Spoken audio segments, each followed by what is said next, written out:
Hello, my name's Jerry Trousdale. I'm Director of International Ministries at City Team International, and I'm the author of the book on disciple-making movements, Miraculous Movements, How Hundreds of Thousands of Muslims Are Falling in Love with Jesus. Disciple-making movements are paradigm-altering movements. The curious and wonderful thing about disciple-making movements is that they're so very different from traditional ministry that many of us may have experienced, because they're based in paradigms that come directly out of how Jesus made disciples, the values and principles of passing on a DNA of obedience-based discipleship. One of my favorite paradigm shifts in disciple-making movements, and one that I love because it's so much the heart of God, is the fact that God uses very ordinary people to do the heavy lifting.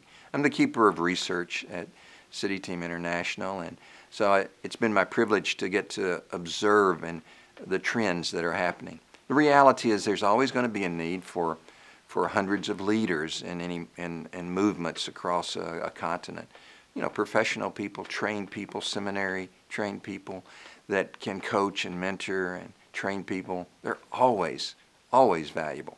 But the reality is the people that are doing the heavy lifting, the people who are taking giant risks to take the gospel from one community to the next community, regardless of the cost, are ordinary people. The categories of people we see often are drivers and farmers and carpenters and even people who've been released from prison. Just the common type of people that make the world work. As you look at the disciples that Jesus had, it's remarkable how very ordinary they were. He spent a whole night praying before he chose the 12. But he chose people like Matthew, who was somebody who was beyond the pale of forgiveness according to Roman law, and Simon, who'd been a terrorist, and James and John, who wanted to call down fire their first time out with Jesus because somebody wouldn't take them to dinner. It's remarkable how Jesus chose 12 ordinary people. 11 got it. One didn't, and those 11 people, with the help of one other, changed the Roman world in 80 years. That's the beauty and excitement. We're all invited. We all get an invitation to this party.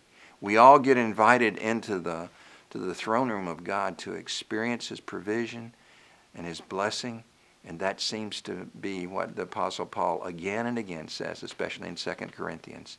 That brings glory to God. Ordinary people, we're invited.